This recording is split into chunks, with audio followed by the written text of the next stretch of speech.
Hello, my name is Peter and welcome to my how-to video. On today's video we will be learning the fundamental basic techniques of how to be a great, brilliant, wonderful presenter. The first technique that we will be learning is one that I feel all presenters do. The technique we will be learning is inclusive language. Now, inclusive language is when the presenter uses words such as we and us. Using these words helps make the audience feel more included in what the presenter is saying. And now we have seen a real TV presenter use inclusive language. I'm going to tell you how I have used inclusive language in this video. I've used inclusive language at the very beginning of this video. If we can think back, I started off by saying, on today's video, we will be learning the fundamental basic techniques. This makes the viewer, you, feel more included because I'm saying that we are going to learn the techniques together instead of me just telling you how to use the techniques.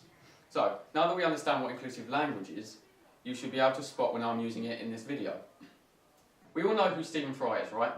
Well, here's a short video clip of him using inclusive language in a TV show, QI. Beginning with C was invented in Corby. No, we can't find anything. We were hoping you would say Corby Trouser Press.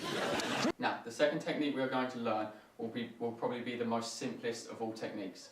This technique is hand gestures, which is basically when you move your hands around to show expression or to divert the audience's attention.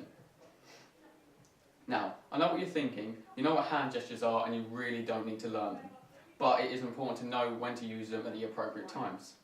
A lot of people while presenting will wave their arms about so much the audience can end up getting distracted by their arms. I've been distracted by people's hand gestures so many times on occasions while I'm watching TV that I haven't even realised or heard what the presenter is saying.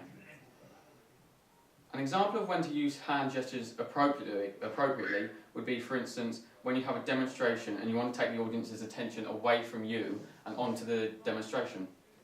So, now that we've learned how to use hand gestures and when is the appropriate time to use hand gestures, we're now onto the third technique. Now, the third technique will be appropriate pauses. Now, appropriate pauses are when you pause while talking. A good example of when to use this technique is for, say, when you make the audience laugh. There's no point in making the audience laugh and then carry on talking because they won't be able to hear you. What you have to do is you have to allow them time to laugh and then you can carry on what you have to say, otherwise the audience will end up getting confused. Another great time to use appropriate pauses is when you go from one subject to another. There's no point just going from one subject straight to another because then the audience will just end up getting confused and thinking there's just two subjects jumbled up. What you have to do is you have to pause between the first one and the second one to tell the audience that you have changed subject. I've been using appropriate pauses throughout this whole video. I've made sure I've used pauses while explaining techniques so that you have time to take in the information I'm telling you.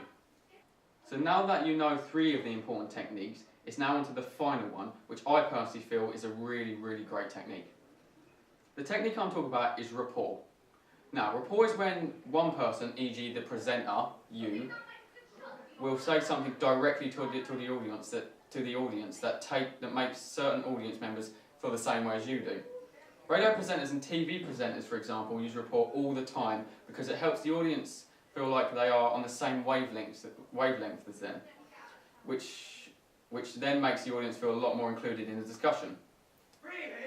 I've used rapport in this video. If you can remember, while I was talking about hand gestures, I said that I have been distracted by presenters' hand gestures.